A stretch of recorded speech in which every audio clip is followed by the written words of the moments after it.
What's going on, my fellow rock and rollers? Don't forget to hit the bell notification icon to be notified every time I put out a new video on my channel. This is one of the more recent feuds in the rock and roll world between the genre's most popular artists. I'm talking about the Jack White and Black Keys feud, but did they ever make amends? Stay tuned to find out. Formed in 2001, the Black Keys broke through nationally with 2003's Thickfreakness, which saw them garner rave reviews and open for Beck. The same year, Jack White's band the White Stripes had their own mammoth album called Elephant, which featured the huge song Seven Nation Army. Both bands were stripped-down bluesy duos, so comparisons were inevitable. What's funny is that at this point in time, the Black Keys claimed to have not heard of the White Stripes when they first started as a band several years prior. Following the dissolution of the White Stripes in 2009, the Black Keys would become a dominant band, taking over the rock charts. And the feud dated back to 2010 when Jack White sat down with Rolling Stone magazine, and the exchange went as follows, with the interviewer asking, "There was a time this past decade when the idea of garage rock included bands that sounded nothing like the White Stripes. Do you feel like you have peers out there now that aren't necessarily doing the same kind of music but work on the same level?" White would respond, "It's difficult to say. I feel like I'm a lot more to do with Jay-Z than I do with the Black Keys, and I don't know what that is, it's just a feeling," he'd say. And he wouldn't elaborate any further on the Black Keys in that interview. 2 years after that statement by White, the Black Keys were interviewed by Rolling Stone magazine, and an incident from 2012 was revealed where White had allegedly barred Black Keys frontman and guitarist Dan Auerbach from entering White's Nashville recording studio. The Black Keys frontman didn't want to add fuel to the fire, but when the magazine reached out to Jack White for comment, he had an odd response saying, "Anything you've ever heard anyone say about me is 100% accurate." And the following year is where things really took a bizarre turn, as White was involved in a nasty divorce with his ex-wife, model Karen Elson. Elson filed a restraining order against White following allegations of harassment, and soon enough, leaked emails that Ellison used in court to file her restraining order against White made numerous references to the Black Keys.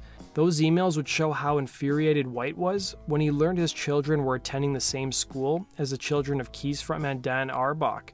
One of the messages would read, "That's a possible 12 effing years that I'm going to be sitting in kids' chairs next to that a-hole with other people trying to lump us in together. He gets yet another free rein to follow me around and copy me and push himself into my world," the email would read. And the Black Keys would take the high road in 2014 when the band's drummer Patrick Carney struck a more sympathetic tone, telling Rolling Stone magazine, "As effed up as that is, that was a private conversation. We've all said some real messed up stuff in private. You know how horrifying it would be if all our private stuff was aired? Divorce is hard. It should be kept private, and people go sniffing around looking for this stuff. And ultimately, it's no one's business. He obviously sounds like an a-hole, and I actually feel embarrassed for him, but no, I don't hold grudges, man. I really don't." Auerbach, meanwhile, would add, "I don't know him, so it's extra unexpected," he'd say. The same year, in May of 2014, during a cover story for Rolling Stone magazine, White once again slammed the Black Keys, revealing, "There are kids at school who dress like everybody else because they don't know what to do. And there's musicians like that too. I'll hear TV commercials where music's ripping off sounds of mine to the point that I think it's me. Half the time it's the Black Keys. The other half it's a sound-alike song because they couldn't license one of mine. There's a whole world that's totally fine with watered-down versions of the original," he'd say.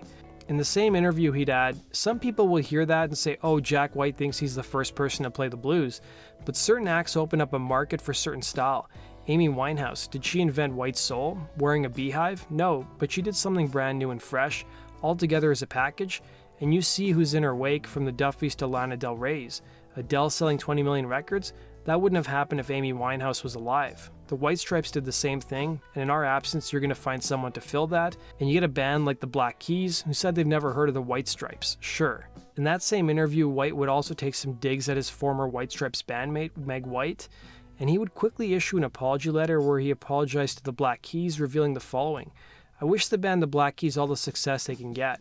I hope the best for their record label, None Such, who has such a proud history in music, and in their efforts to bring the Black Keys songs to the world. I hope for massive success also for their producer and songwriter Danger Mouse, and for the musicians their band employs."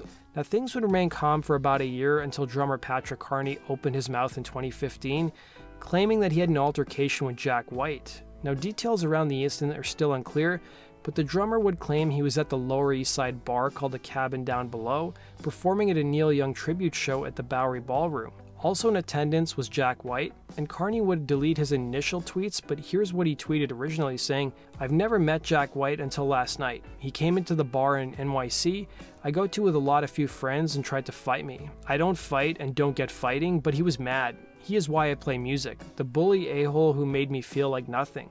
Music was a private, non-competitive thing. Not sure what he's unhappy with because I just like Led Zeppelin a lot and wanted to play guitar. Cut my pinky off and ended up being a drummer. Not the best drummer, but a passionate one." But anyways, Jack White, a 40-year-old bully, tried to fight the 35-year-old nerd. It might get loud, but it might also get really, really sad and pathetic. Jack White is basically Billy Corgan's dumbass Zero t-shirt in human form, he'd say. The tweets, of course, would go viral, and White released his own response within the hour on social media saying, "Nobody tried to fight you, Patrick. Nobody touched you or bullied you. You were asked a question you couldn't answer, so you walked away. So quit whining to the internet and speak face to face like a human being. End of story," the tweet would read. And Carney erased most of his original tweets and tweeted out, "Talk to Jack for an hour. He's cool, all good." While Jack White would return the favor via his Third Man Record Twitter account saying, "From one musician to another, you have my respect, Patrick Carney." And things would stay silent until 2019 when the Black Keys revealed their new single, Low High, and White's label Third Man Records sang their praises on social media, saying, "More evidence that Nashville rock and roll is alive and well. Congrats on the new music at the Black Keys." The same year, the members of the Black Keys would sing Jack White's praises as well as his label, saying, "I think it was really cool. Dan and I have known the label co-owners for almost 20 years now, and I've actually gotten to know Jack White the last 6 months a little bit. This is a big month for rock and roll in Nashville with the Raconteurs record and our record." And Jack White would claim it was lawyers who really escalated the feud.